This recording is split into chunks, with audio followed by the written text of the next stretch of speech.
자, 오늘 우리 설교 제목을 다 같이 읽어볼까요? 시작. 결과는 주님께 맡기라. 아멘. 이 제목으로 같이 은혜를 받도록 하겠습니다. 우리 인간은 살면서 자신이 했던 일에 대해서 어떤 결과를 보고자 하는 경향이 다 있습니다. 내가 했던 일, 그 일에 대한 결과가 어떻게 나오느냐, 이 결과를 다 보고 싶어 해요. 그런데 이건 어떻게 보자면 경제 원리이기도 하고 업적주의라고도 말을 할 수가 있습니다. 이게 꼭 나쁜 것은 아니고 필요합니다. 그런데 너무 그쪽으로 우리가 집중하고 반드시 내가 이 일의 끝을 봐야겠다, 결과를 봐야겠다, 그렇게 해야 된다 하고 하게 될 때, 근데 이게 탈이 나기 쉽다는 거예요. 예를 들면 여러분, 많은 정치 지도자들, 대통령을 비롯해서 이런 분들이 자신의 재임하는 기간 동안에 모든 결과를 보려고 하다가 무리해서 실패한 경우가 참 많았잖아요. 그렇죠? 그러니까 이게 반드시 결과를 봐야겠다라고 하는 게 무리하게 될 때는 이게 탈이 날 수 있다는 것입니다. 그런데 이게 우리 그리스도인들에게도 똑같이 있습니다. 즉, 내가 예수 믿고 신앙생활하면서 내가 힘쓰고 애써 했던 사역의 결과나 혹은 기도의 결과를 내 시대에서 내가 살아있는 동안 내 눈으로 반드시 봐야겠다라고 한다면 우리는 신앙의 길에서 넘어지기 쉽다는 것입니다. 여러분, 한번 여쭤볼게요. 마음속으로 대답해 보세요. 우리는 이 땅에서 죽으면 다 끝인 존재인가요? 아니지요. 아닙니다. 우리 그리스도인들은 영원히 사는 사람들인 줄 믿습니다.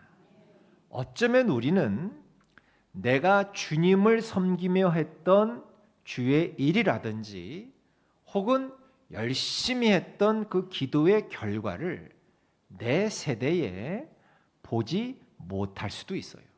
내가 살아있는 동안에. 그렇지만 우리는 영원을 살기 때문에 저 영원한 천국에서 주님과 더불어 그 결과를 반드시 보게 될 줄로 믿습니다. 예를 들어 보겠습니다.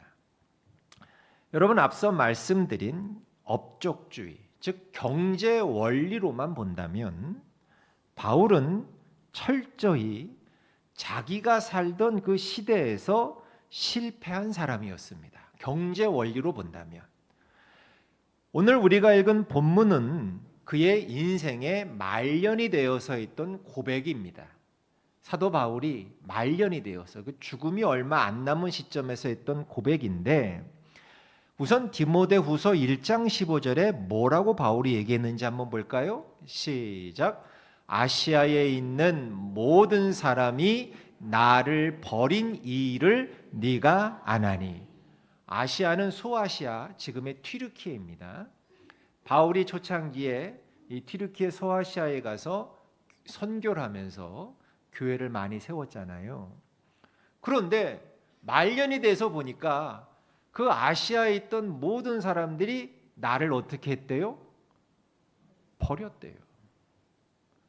바울을 버린 거예요. 바울 목사님을.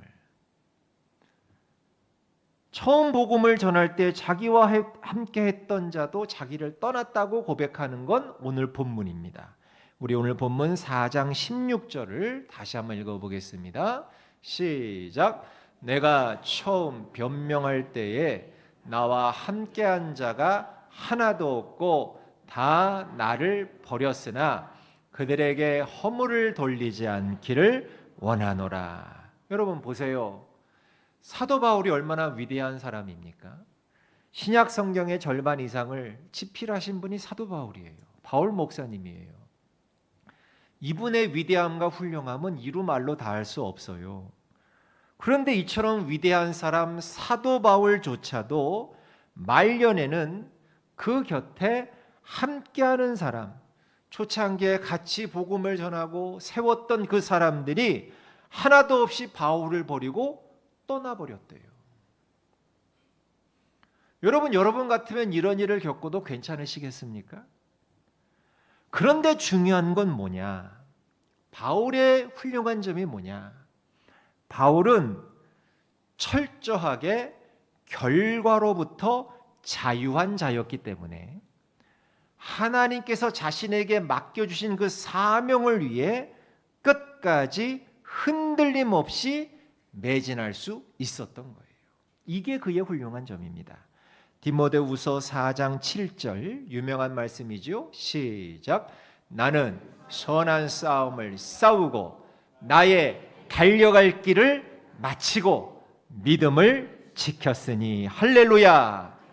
그는 달려갈 길을 끝까지 완주했다는 거예요. 흔들림 없이. 사람들이 다 떠나갔지만 그 결과에 연연함 없이 그는 끝까지 자신의 달려갈 길을 완주해 냈다는 거예요. 여러분, 사도 바울이 이 땅을 떠난 지, 죽어서 이 땅을 떠난 지 2000년이 지났어요. 2000년이 지난 지금 사도 바울은 저 천국 하나님의 품속에서 자신이 이 땅에서 했던 그 사역의 결과물인 지금 우리를 보고 즐거워하고 있는 줄 믿습니다. 그분의 그 사역의 결과가 우리예요. 우리라는 거예요.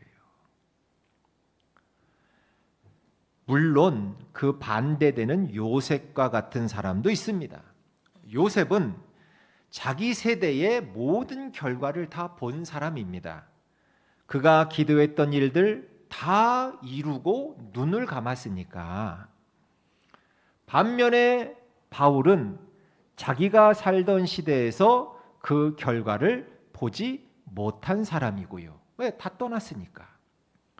이렇듯 우리도 마찬가지예요. 우리도 요셉처럼 내 신앙의 결과를 볼 수도 있고 반면 바울처럼 보지 못할 수도 있어요.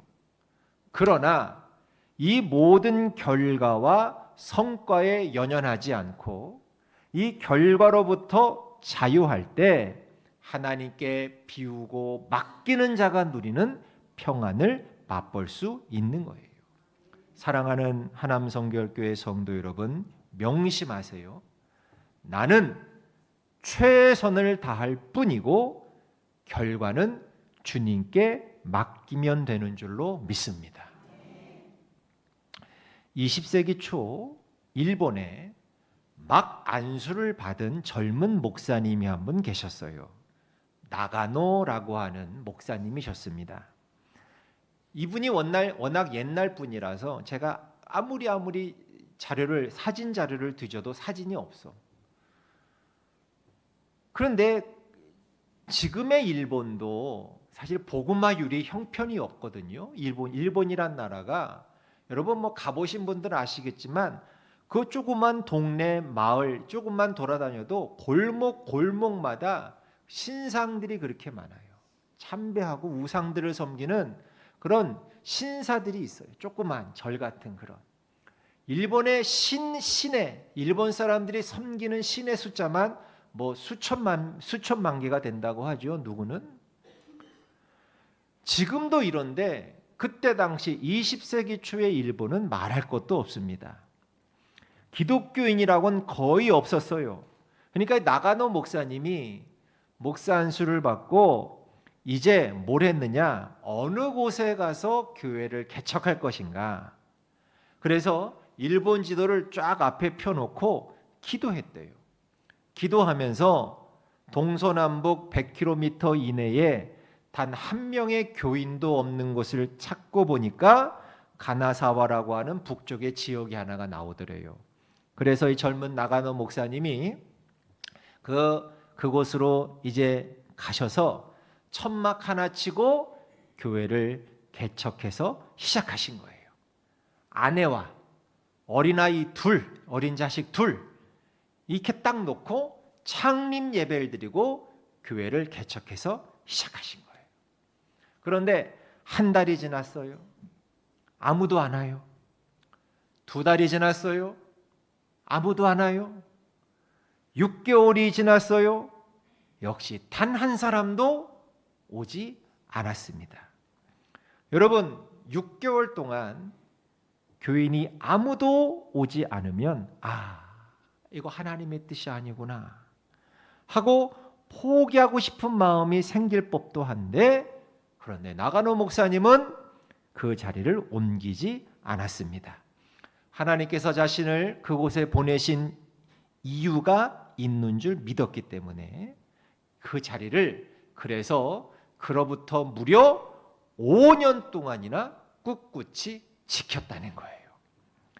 여러분, 5년 동안 거짓말처럼 단 한 사람도 교회에 나오지 않았대요. 단 한 사람도.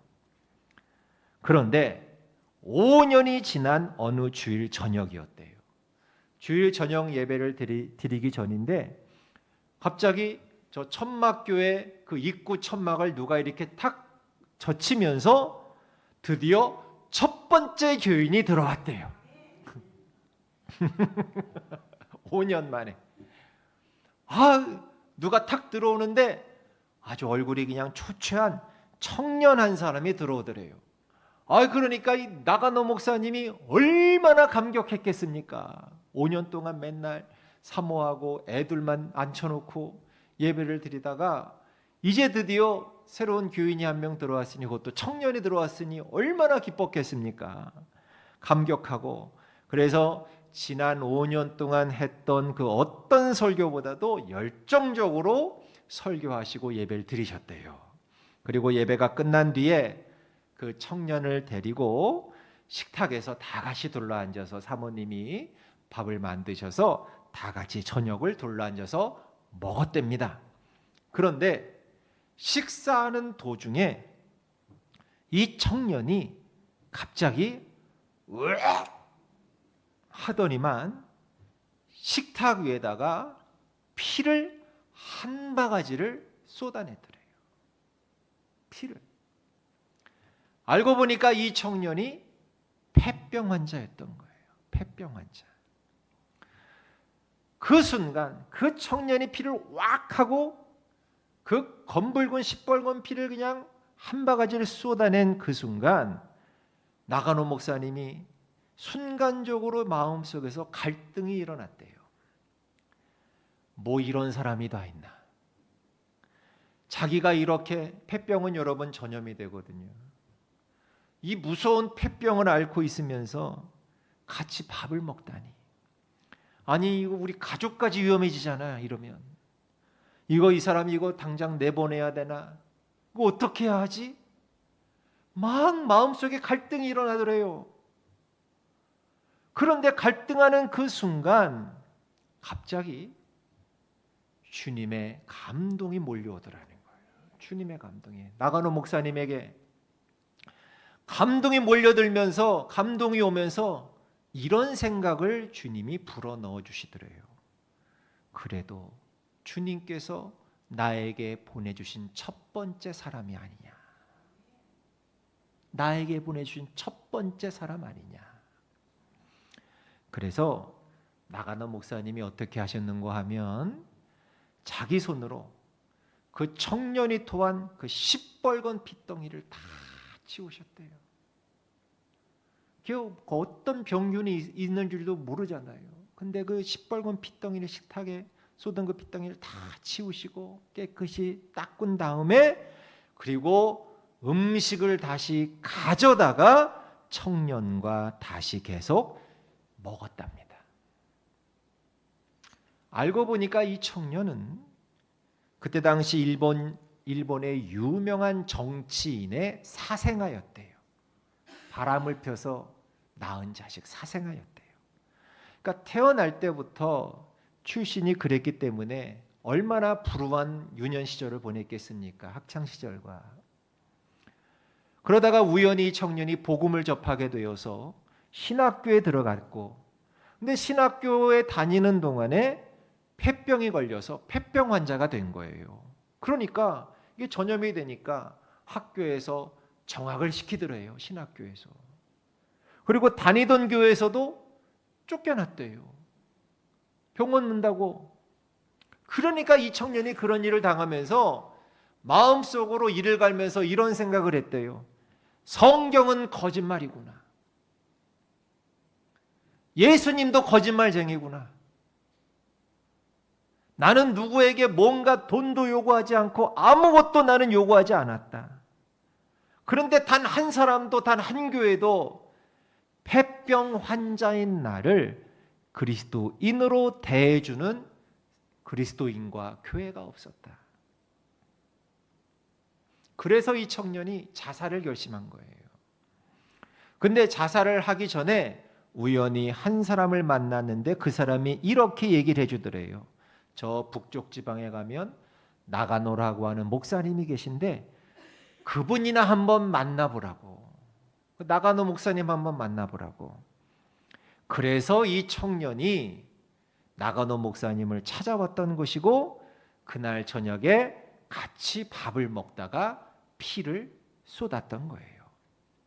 그런데 이 나가노 목사님은 아무 말 없이 그 많은 피를 다 맨손으로 다 닦아내고 또 다시 새 밥을 차려와서 또 같이 둘러앉아서 청년과 같이 밥을 먹은 거예요. 그런데 바로 그 순간에 이 청년이 다시 주님을 만난 줄로 믿습니다. 바로 그 순간. 여러분, 주님은 살아 계셨습니다. 주님의 은혜로 이 청년의 폐병이 깨끗이 나은 줄 믿습니다.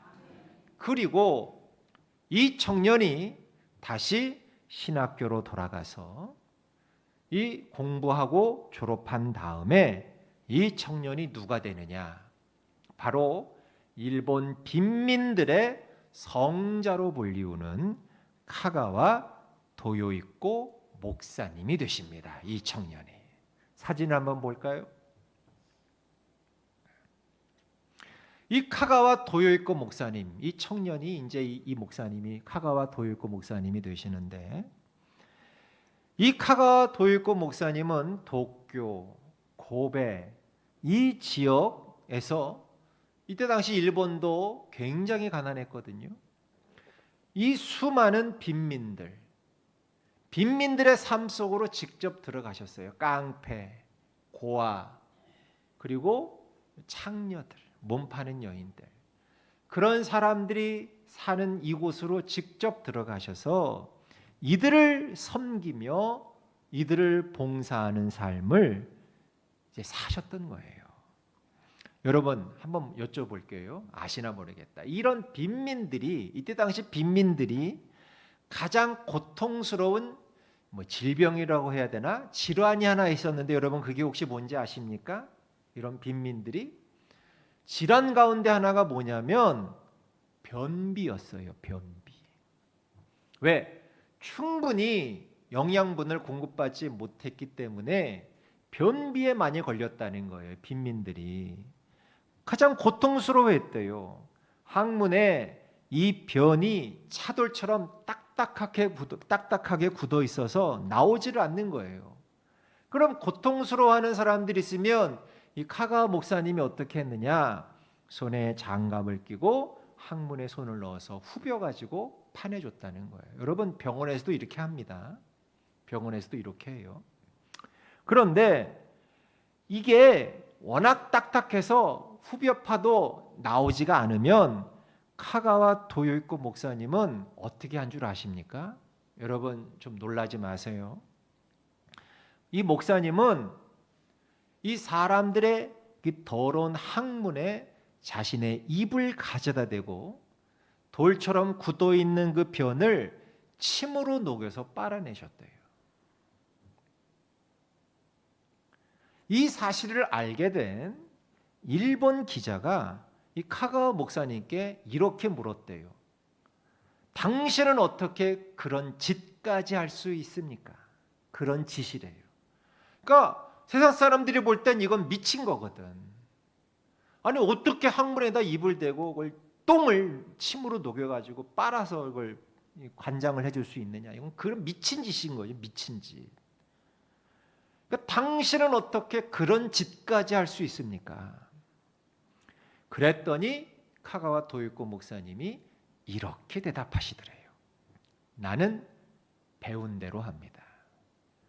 제 선생님은 제가 각혈한 핏덩이를 닦아주셨습니다. 그분이 하신 것에 비하면 이건 아무것도 아닙니다. 그러다가 이 목사님께서 중국으로 건너가십니다. 중국에서도 빈민들을 위해서 똑같은 삶을 사셨대요. 근데 이때 당시 중국은 장개석 총통이 이제 정치하던 그런 곳이었는데, 이 장개석 총통의 부인이 누구냐? 송미령 여사가 이제 부인이었는데, 이 송미령 여사가 그리스도인이었대요. 크리스천이었대요. 그런데 이 가가 목사님의 이야기를 전해 듣고 깊은 감동을 받으신 거예요. 그래서 목사님을 모셔서 개인적으로 성경 공부도 했다고 합니다. 그러다가 1945년 일본이 패망하잖아요. 그죠? 세계대전에서 패망하잖아요. 그러니까 일본 군대와 함께 중국으로 건너와서 함께 살고 있던 일본 민간인들도 이제 다 고국으로 일본으로 철수해야 했어요. 그잖아요. 나라가 망했으니까 돌아가야 되잖아요. 그런데 여러분, 점령하고 있던 나라에서 민간인들이 철수할 때 현지 사람들로부터 테러를 당해요. 왜? 여지껏 당한 게 있으니까. 테러를 막 가했거든요. 우리나라에 들어와 있던 일본 사람들이 다시 나라가 망해서 돌아갈 때 테러 많이 당했어요. 우리나라 사람들한테. 그런데 이 일본 패망 당시에 중국 땅에 있던 일본인 민간인의 숫자가 200만 명에 달했대요. 굉장히 많죠. 그런데 그 중에 단 한 사람도 테러를 당하지 않았대요. 이유가 뭔지 아세요? 이 장개석 총통이 포고령 1호를 내렸는데 1호의 내용이 뭐냐? 철수하는 일본 사람들에게 해를 가하는 자는 중령에 처한다. 이게 포고령이었어요.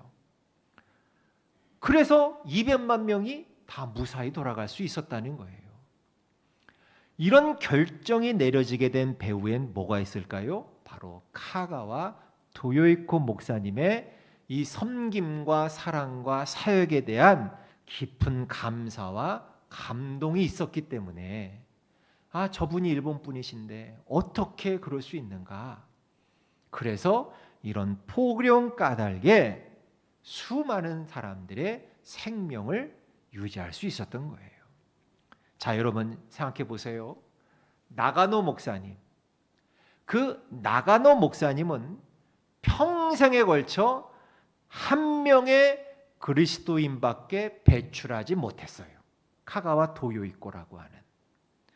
경제 논리로 본다면 나가노 목사님은 실패한 사람이에요. 수십 년 목회하면서 한 명밖에 배출하지 못했으니 실패죠. 그런데 과연 그가 실패한 겁니까? 결코 그렇지 않잖아요. 왜? 이 나가노 목사님이 없었더라면 카가와 도요이코 목사님도 없었습니다. 카가와 도요이코 목사님이 빈민들을 위해 예수 그리스도의 사랑을 베풀 때 그 사역 안에는 나가노 목사님도 함께 있었던 거예요. 사랑하는 성도 여러분, 우리 그리스도인은 이 결과 집착의 유혹에서 떠나야 하며 하나님이 맡기신 사명을 최선을 다해 감당하고 결과는 주님께 맡겨야 한다는 거예요. 나가노 목사님 역시 5년 동안 한 명도 없는 교회였지만 끝까지 이게 자신의 사명이기 때문에 저 같으면 자신이 없을 것 같은데, 이게 자신의 사명이기 때문에 5년 동안 단 한 명의 성도도 없는 그 교회 끝까지 그 자리를 지켰고, 결국 찾아온 한 청년 카가와 도요이코를 예수님의 사랑으로 섬겼고, 그 한 사람을 통해 일본과 중국의 빈민 사역과 역사적인 변화까지 이어지게 된 줄로 믿습니다. 따라서 그리스도인은 내 세대에 결과를 보지 못할 수 있으나 우리는 영원을 산다 그랬잖아요. 영원 속에서 주님과 함께 그 열매를 반드시 보게 될 것이고, 우리의 몫은 오늘 주어진 나의 사명에 최선을 다하고 성실하게 헌신할 따름인 줄로 믿습니다. 우리 가운데 저는 수많은 교회, 수많은 성도님들을 섬기면서 가장 많은 케이스가 뭐였냐? 특별히 자녀들, 혹은 가족들, 혹은 사랑하는 사람들의 구원을 위해서 눈물로 기도하시는 분들을 많이 봤어요. 여기에도 계십니다. 도무지 예수 믿을 것 같지 않은 그들을 보면서 자신의 신앙에 회의와 좌절을 느끼시는 분들 계십니다. 내 살아생전 저들이 예수 믿는 것 보고 죽을 수 있을까 걱정하시는 분들도 계실 것입니다. 그러면서 내 신앙은, 내 기도는 실패했나 보다 하고 말이죠. 아닙니다. 여러분, 주님께 맡기시길 축원합니다. 결과는 주님께 맡기세요. 나는 다만 내가 해야 할 내 사명에 최선을 다하시면 돼요. 해외에서 오랫동안 선교하시다가 10년 만에 한국에 이제 들어오신 선교사님이 재밌는 얘기를 하셨어요. 이분이 한국은 이제 이분이 목욕을 좋아하신 분인데 그 해외에는 목욕탕이 없다 보니까 한국에 오셔서 너무 목욕하고 싶어서 목욕탕을 10년 만에 가셨어요.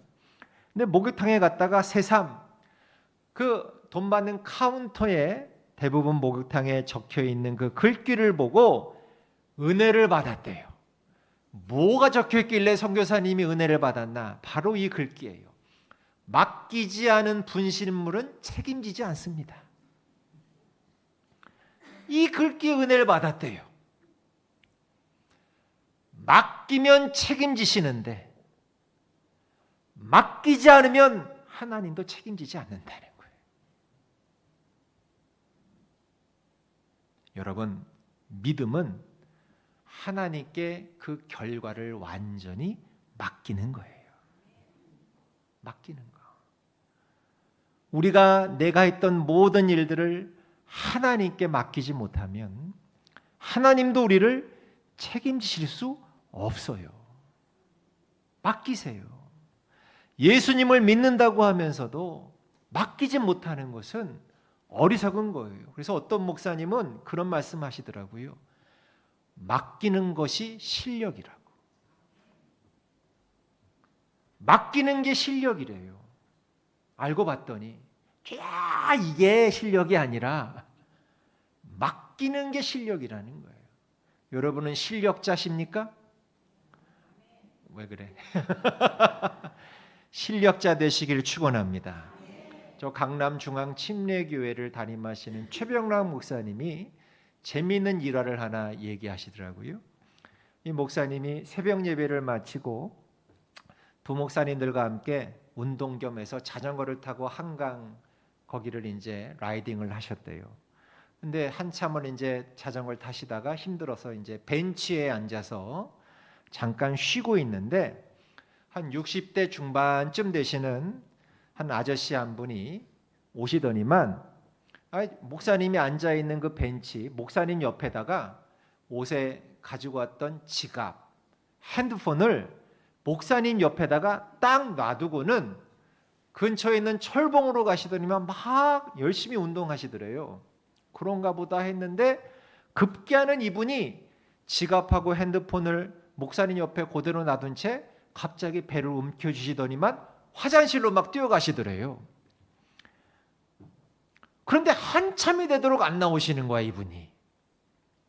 그런데 이 목사님이 그런 생각이 들더래요. 갑자기, 야, 저 아저씨가 정말로 믿음이 좋다. 나를 믿는 모양이다. 나를 믿는 모양이야. 내가 자기의 핸드폰하고 지갑을 지켜줄 것이라고 나를 믿기 때문에 운동도 하고 화장실 가서 1시간 다 되도록 안 나오니까 야, 이렇게 나를 믿으니 내가 저 아저씨가 언제 나오든지 나올 때까지 내가 이 물건을 내가 지켜줘야 되겠어. 시키지도 않았는데 갑자기 그런 결심이 있더라는 거예요. 시키지도 않았는데, 책임도 없는데. 그래서 그 아저씨가 나오는 동안 어디 가지도 못하고 지갑하고 핸드폰을 잘 지켜줬다고 해요. 여러분, 맡기면 하나님이 책임지십니다. 믿으시길 축원합니다. 우리가 하나님을 믿는다 하면서도 신뢰하지 못하기 때문에 제대로 맡겨드리지 못하는 거 아닙니까? 여러분, 우리가 맡기면 지켜주시고 반드시 내 세대가 아니라도 반드시 저 영혼 속에서 그 결과를 우리에게 베푸실 그 하나님을 신뢰하심으로 맡기시길 축원합니다. 이 시점에서 우리는 자기 자신에게 한번 질문을 해봐야 합니다.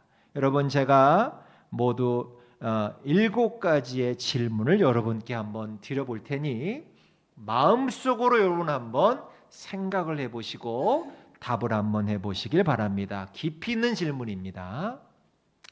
나는 내 기도의 결과를, 내 사역의 결과를 보려는 유혹에 사로잡혀 있진 않은가?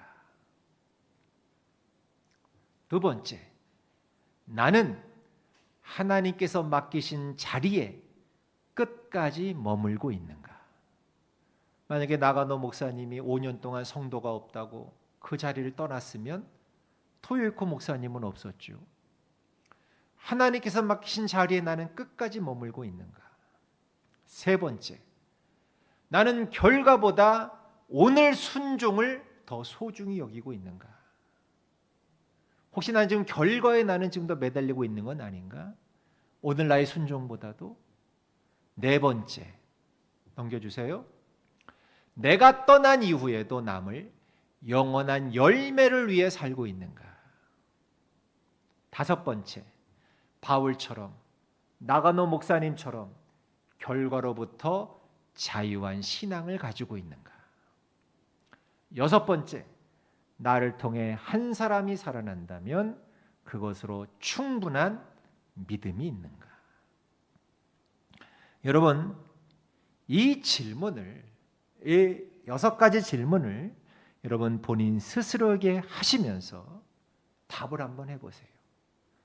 그러면서 오늘 이후로는 내 사역의 결과, 내 기도의 결과는 다 주님께 맡기시고 오늘 주어진 나의 사명에 흔들림 없이 변함없이 최선을 다하시고 헌신하시고 그렇게 믿음의 길을 완주하셔서 그렇게 한평생 사시다가 주님 앞에 서시는 저와 여러분 모두가 되시길 주의 이름으로 축원합니다.